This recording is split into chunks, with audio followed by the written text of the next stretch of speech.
Believe in something. Au sommaire cette semaine, on vous explique pourquoi Nike a décidé de créer la polémique avec Colin Kaepernick. Vous verrez des grands-mères apprenties hackeuses.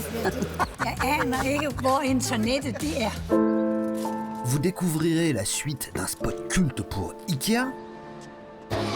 Et pour commencer, le tour de l'été en 80 secondes. Ou presque.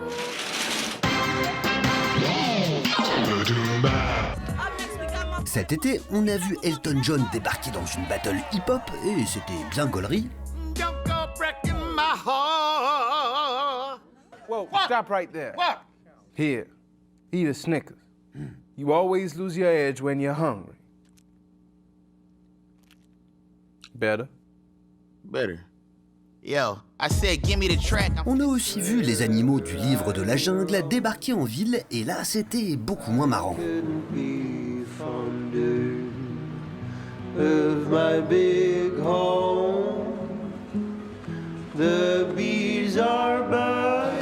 On a vu une petite fille trop mimi dans une pub pour Intermarché qui se forçait à manger de la soupe pour grandir.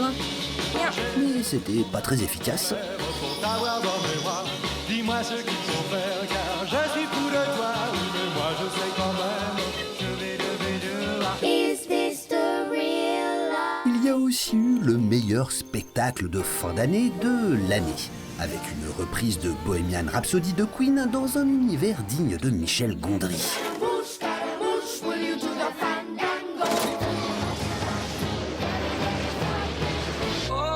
Et comme l'école c'est pas non plus la fête pour tout le monde, voici un film argentin de sensibilisation au harcèlement scolaire.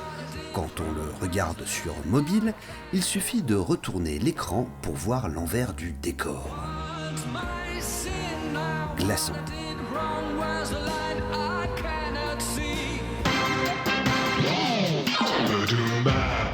Believe in something, even if it means sacrificing everything. Voici donc la campagne Nike dont tout le monde parle en cette rentrée 2018. Une campagne avec Colin Kaepernick, ex-quarterback des 49ers de San Francisco, mis au banc de la NFL depuis qu'il a décidé un beau jour de 2016 de s'asseoir puis de s'agenouiller pendant l'hymne américain en signe de protestation contre les injustices raciales aux États-Unis.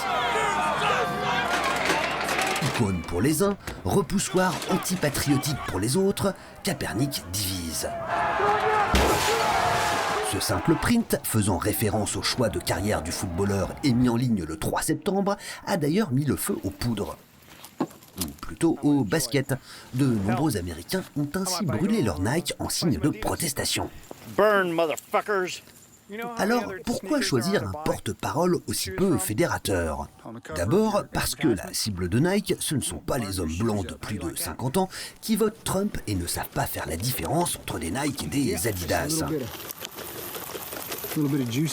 Sa cible, c'est plutôt la jeune génération, multiethnique et fan de Kaepernick. Aux USA, 2/3 des acheteurs ont moins de 35 ans et dans les 24 heures qui ont suivi les débuts de la campagne, les ventes en ligne ont augmenté de 31%. Ensuite, l'énorme buzz médiatique suscité par la polémique, c'est autant de pubs gratuites pour la marque, l'équivalent de plus de 43 millions de dollars d'achat d'espace dès la première journée. So don't ask if your dreams are crazy. Ask if they're crazy enough. Bref, Nike a juste donné une leçon de com à l'Amérique de Trump.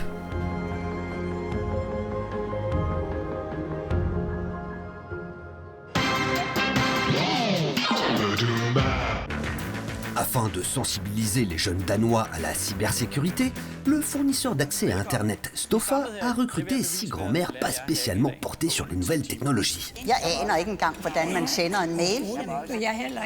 Åbn jeres computer. Leur mission, pirater les ordinateurs de leurs petits-enfants. Du skal åbne din computer.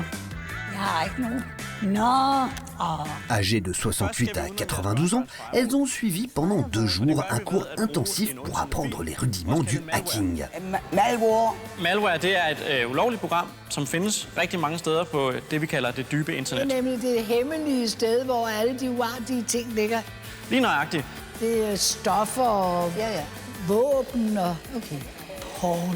Il a fallu beaucoup de patience et de pédagogie à Jan Spansberg, l'instructeur, mais après 10 heures de formation et quelques tasses de thé, 4 d'entre elles ont réussi.